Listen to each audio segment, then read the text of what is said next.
কালিয়ে যেতিয়া ভূপেন বৰা ঘৰত বহি আছে, কংগ্ৰেছৰ দুজন ডাঙৰ নেতাই, হিন্দু নেতাই কংগ্ৰেছৰ সভাপতিক কৈছে যে তুমিতো পেৰাচুট লেণ্ডিং কৰি নেতা হৈছা। আমাৰতো সৰুতে দেউতা ঢুকাই গৈছিলে, আমি কষ্ট কৰি কৰি কৰি কৰি এইখিনি পৰ্যায়ত আহিছোঁ। এজন কংগ্ৰেছৰ নেতাই ভূপেন বৰাৰ ঘৰত কংগ্ৰেছৰ সভাপতিক কি কৈছে গৌৰৱ গগৈক, যে গৌৰৱ তুমি মোক অপমান কৰি নাথাকিবা, ময়ো এৰি দিম,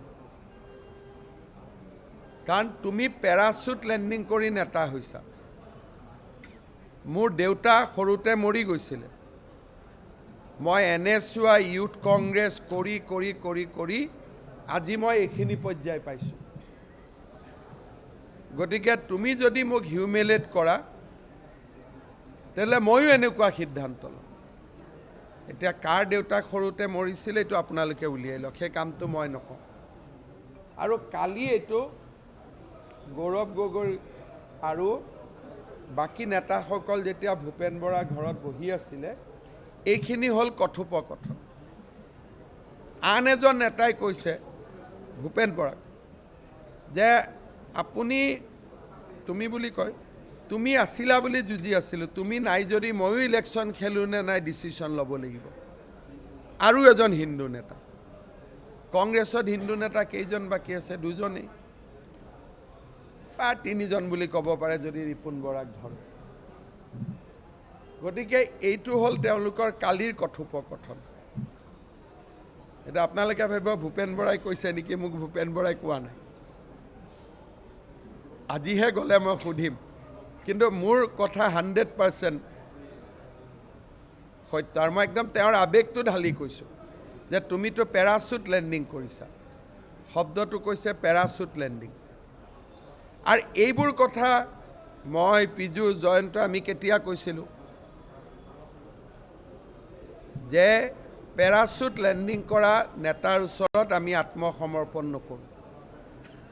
2012 চনত তেতিয়া আমাক কি বনাই দিলে মেডিয়াই? দাদা বাহিনী,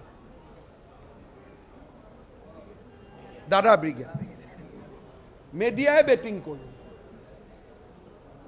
কিন্তু তেতিয়াও ইছ্যুটো কি আছিলে?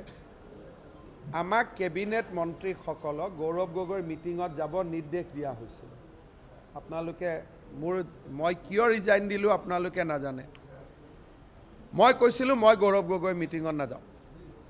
অসমৰ কেবিনেট মন্ত্ৰীৰ এটা মৰ্যাদা আছে, মোৰ মিটিঙত গৌৰৱ গগৈ আহিব পাৰিব, মই গৌৰৱ গগৈৰ মিটিঙত নাযাওঁ।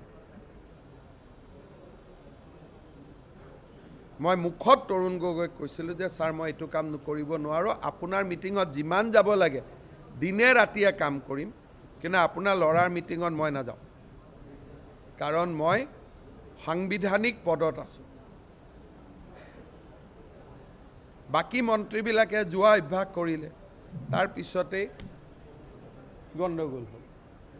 সেইকাৰণে কেতিয়াবা যেতিয়া মই কম, মই এইকাৰণেই নকওঁ, তেতিয়া মানুহে ভাবিব যে কংগ্ৰেছ এৰি ইয়াৰ মনটো বেয়া লাগি আছে নেকি। কিন্তু ভগৱানে মোক বহুত দি দিলে কাৰণে এই কথাবিলাক মই মনত নেপেলাওঁ।